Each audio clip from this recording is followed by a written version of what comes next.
Hello दोस्तों, कैसे हैं आप लोग। सक्सेसफुल एमसीक्यू में आप सभी का स्वागत है। आज हम आप लोगों के लिए बिहार मध्य निषेध सिपाही भर्ती परीक्षा 2023 के मैथ के सवाल को लेकर आए हैं। आज हम आप लोगों के लिए एक नया प्रैक्टिस सेट 18 लेकर आए हैं। चलिए इस सेशन को आगे बढ़ाते हैं। आज का पहला सवाल देखते हैं। दो संख्याओं का योग 33 है और उनका अंतर 15 है, तो छोटी संख्या क्या है। तो क्वेश्चन में क्या कर रहा है कि दो संख्याओं का योग 33 है, तो एक संख्या ए मान लेते हैं, एक बी मान लेते हैं। तो क्वेश्चन में बोल रहा है कि दो संख्याओं का योग 33 है और फिर बोल रहा है दो संख्याओं का अंतर 15 है। तो क्या बोल रहा है, छोटी संख्या निकालना है। तो छोटी संख्या कौन सा होगा, छोटी संख्या ए में से बी घट रहा है, ए में से बी घट के 15 हो रहा है, तो ए ऑटोमेटिक है कि बड़ी संख्या होगा और बी छोटी संख्या होगा। तो b का मान निकालना है। तो अगर इसको घटाते हैं तो b कट जाएगा, a निकल, तो इसको क्या करेंगे, माइनस कर देंगे, तो क्या चिन्ह बदल जाएगा। तो इससे क्या हो जाएगा कि a से a कट जाएगा और b प्लस b 2b हो जाएगा और 33 में से 15 जाएगा, कितना हो जाएगा, 18 हो जाएगा।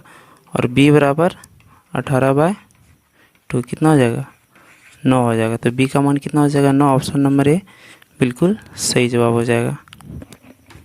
क्वेश्चन नंबर 2 की ओर चलते हैं। यदि 4 लगातार विषम संख्याओं का माध्य 6 है तो इनमें से सबसे बड़ी संख्या क्या होगी। तो विषम संख्या सम संख्या तो आप लोग जानते हैं। इसमें बोल रहे 4 लगातार विषम संख्या का माध्य 6 है।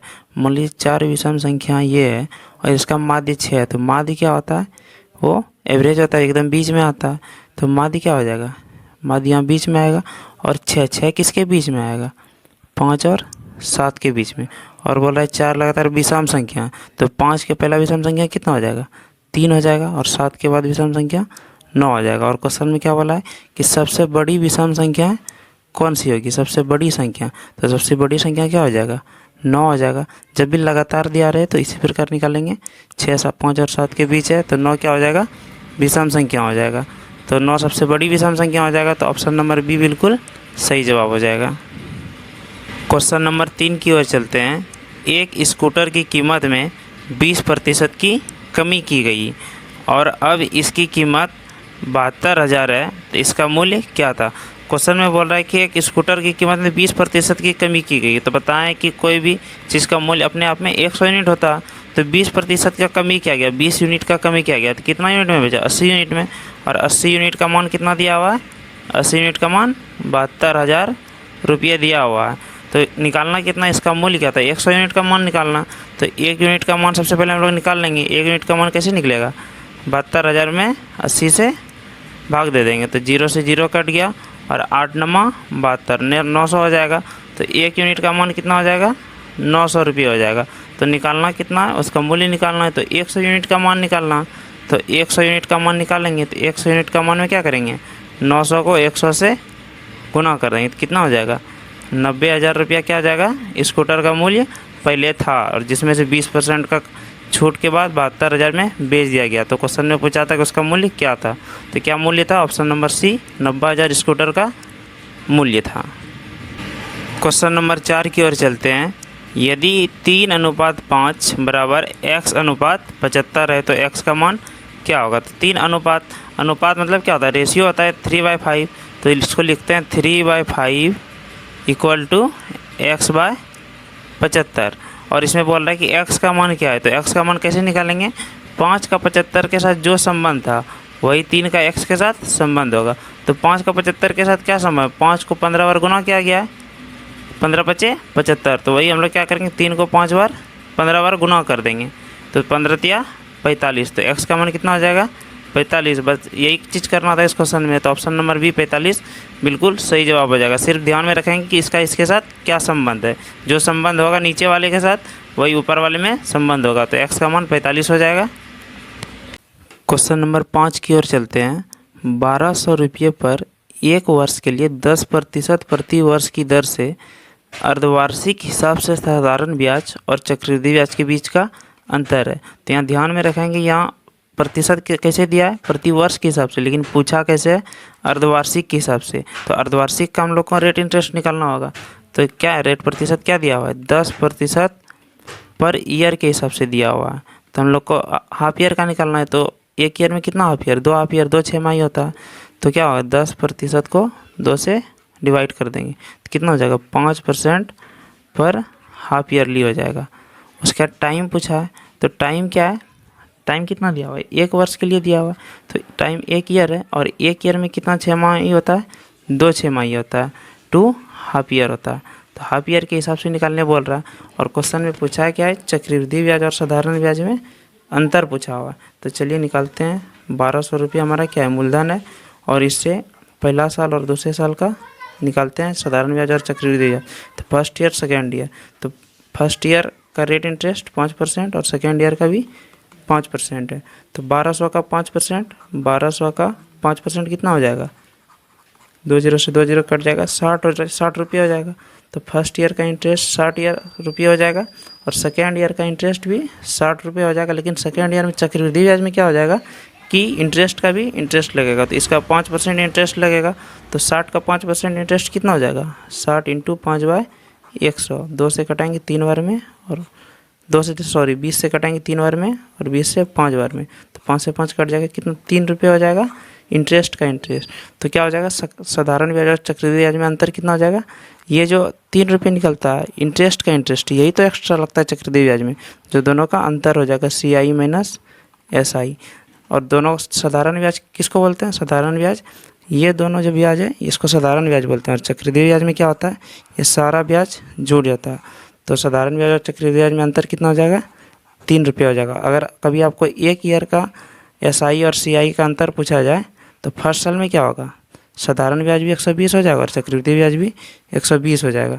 तो कितना हो जाएगा, 0 होता है। 1 ईयर का SI और CI का अगर अंतर पूछा जाए तो 0 होता है। तो यहाँ पे CI और SI का अंतर कितना हो जाएगा, 3 रुपये हो जाएगा। तो ऑप्शन नंबर डी 3 रुपये बिल्कुल सही जवाब हो जाएगा। क्वेश्चन नंबर 6 की ओर चलते हैं। 12 और 16 के महत्तम समावर्तक और लघुत्तम समावर्तक का योग ज्ञात करें। क्या पूछ रहा है इसमें, LCM प्लस HCF का योग पूछ रहा। तो सबसे पहले 12 और 16 का हम लोग क्या करेंगे, गुणनखंड देख लेंगे। 12 और 16 का, तो 12 का गुणनखंड क्या हो जाएगा, 2 दूनी 4 तिया 12। तो क्या हो जाएगा इसमें, 2 2 बार हो जाएगा और 3 1 बार हो जाएगा। और 16 में क्या करेंगे, 2 दूनी 4 दूनी 8 दूनी 16, इसमें से क्या हो जाएगा, 2 4 बार हो जाएगा। तो LCM हम लोग कैसे निकालते हैं, LCM में जो सबसे मैक्सिमम पावर होता है। तो LCM बराबर क्या हो जाएगा, यहाँ 2 पे 2 पावर और यहाँ 2 पे 4 पावर है, तो 2 पे 4 पावर लेंगे, 2 पे 4 इंटू 3 एक बार है तो 3 ले लेंगे। तो कितना हो जाएगा, 16 48 क्या हो जाएगा, LCM हो जाएगा। और HCF क्या हो जाएगा, HCF में क्या लेते हैं, जो दोनों में कॉमन मिले। तो 2 कितने बार मिल रहा है, एक बार यहाँ 2 मिल रहा है, एक बार यहाँ 2 मिल रहा है, बाकी तो कुछ नहीं मिल रहा है। तो HCF क्या हो जाएगा, 2 × 2 4 हो जाएगा। और क्वेश्चन में क्या पूछा था, LCM प्लस HCF का मान पूछा है। तो LCM 48 हो गया और HCF 4 हो गया। तो कितना हो जाएगा, 48 और 4 52 हो जाएगा। बस यही पूछा था क्वेश्चन में, LCM प्लस HCF। तो LCM प्लस HCF कितना हो जाएगा, 52 हो जाएगा। तो ऑप्शन नंबर C 52 बिल्कुल सही जवाब हो जाएगा। क्वेश्चन नंबर 7 की ओर चलते हैं। A की कार्य क्षमता B की कार्य क्षमता की दोगुनी है, दोनों मिलकर किसी कार्य को 28 दिन में पूरा कर सकते हैं। तो बताएं कि A पूरे कार्य को अकेले कितने दिन में पूरा करेगा। तो सबसे पहले क्या दिया हुआ है कि A की कार्य क्षमता B की कार्य, दोनों में तुलना दिया हुआ है कि A की कार्य क्षमता B की कार्य क्षमता से, B की बोल रहा है, से दोगुनी है। अगर B का कार्य क्षमता 1 है तो A का कितना हो जाएगा, दोगुनी 2 हो जाएगा। उसके बाद क्या बोला है कि दोनों मिलकर किसी काम को 28 दिन में पूरा करता है। तो सबसे पहले टोटल वर्क निकालेंगे। तो टोटल वर्क कैसे निकालेंगे, टोटल वर्क के लिए दोनों मिल के कार्य कर रहा है डेली, तो दोनों मिल के एक दिन में कितना कार्य कर रहा है, दोनों मिल के एक दिन में 3 कार्य कर रहा है। और कितने दिन कार्य कर रहा है, 28 दिन कार्य कर रहा है। तो दोनों मिल के एक दिन में 3 कार्य कर रहा है और 28 दिन कार्य कर रहा है। तो टोटल कितना कार्य कर रहा है, 84 कार्य कर रहा है। तो 84 क्या हो जाएगा, टोटल वर्क हो जाएगा। अब बोल रहा है कि बताएं कि ये पूरे कार्य को अकेले कितने दिन में समाप्त करेगा। तो ये पूरे कार्य को अकेले 84 कार्य हो रहा है और A का क्षमता कितना है, 2 है। तो ये एक दिन में 2 कार्य कर रहा है, टोटल 84 कार्य करेगा। तो कितने दिन लगेगा, 42 दूनी 84। तो 42 दिन A को लगेगा टोटल कार्य ख़त्म करने में। तो ऑप्शन नंबर A बिल्कुल सही जवाब हो जाएगा, 42 दिन। क्वेश्चन नंबर 8 की ओर चलते हैं।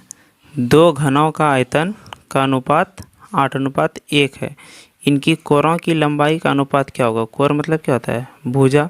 इनकी भुजा की लंबाई का अनुपात पूछा है। तो घन का आयतन का फॉर्मूला क्या होता है? घन का आयतन को कैसे भी से नोट करते हैं? बी बराबर फॉर्मूला क्या होता है? ए क्यूब। तो भुजा निकालना होगा, तो भुजा निकालने के क्या करना होगा? उसका आयतन का क्यूब रूट करना होगा। तो चलिए निकालते हैं। तो सबसे पहले क्या दिया हुआ है? आयतन का अनुपात दिया हुआ है 8:1 दिया हुआ। तो भुजा का अनुपात निकालने बोल रहा है कोरों का, तो क्या हो जाएगा? इस सबका क्यूब रूट हो जाएगा। तो क्यूब रूट करेंगे तो क्या हो जाएगा? उसका भुजा का अनुपात निकल जाएगा। तो 8 का क्यूब रूट कितना हो जाएगा? 2। 2 गुनी 2 गुनी 2, तो 1 2 निकल जाएगा। और 1 का कितना होता है? 1। तो भुजा का अनुपात क्या हो जाएगा? 2:1। तो ऑप्शन नंबर सी 2:1 बिल्कुल सही जवाब हो जाएगा। क्वेश्चन नंबर 9 की ओर चलते हैं। क्या बोले? सरल करें। तो इसको सबसे पहले सरल करना है। तो सरल कैसे करते हैं? तो इसको बोर्ड मास के रूल से सरल करते हैं। बोर्ड मास, बी से ब्रैकेट, ओ से ऑफ, डी से डिवाइड भाग, एम से मल्टीप्लाई, ए से ऐड और एस से सब्ट्रैक्ट। तो बोर्ड मास के रूल से सॉल्व करते हैं। तो सबसे पहले क्या करेंगे? 6 प्लस, सबसे पहले बड़ी ब्रैकेट के अंदर का काम करेंगे। तो बड़ी ब्रैकेट के अंदर में भी सबसे पहले किसका काम? छोटी ब्रैकेट में। तो छोटी ब्रैकेट में क्या है? 16 माइनस 6, तो क्या हो जाएगा? 10। उसके बाद बीच में माइनस है, और यहाँ पे क्या है? 2 का स्क्वायर 4 हो गया, और 4 + 2 6 हो गया। तो उसके बाद आगे बढ़ेंगे तो क्या हो जाएगा? 6 प्लस, और ब्रैकेट के अंदर का काम करेंगे तो 10 में से 6 गया 4 हो जाएगा, और -2 हो जाएगा। तो उसके बाद ऐड करेंगे 6 4 10 -2 कितना हो जाएगा?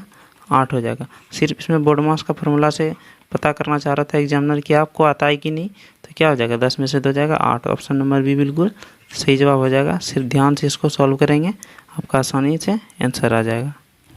नंबर 10 की ओर चलते हैं। 36 किलोमीटर प्रति घंटे की गति से चल रही 110 मीटर लंबी रेलगाड़ी को 130 मीटर लंबे पुल को पार करने में कितना समय लगेगा?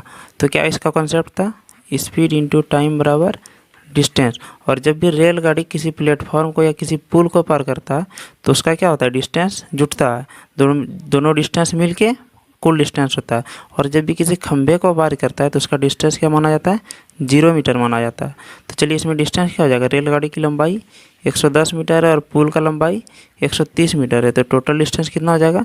240 मीटर। और यहाँ पे गति कितना दिया हुआ है? 36 किलोमीटर। इसको भी मीटर में चेंज कर लेंगे।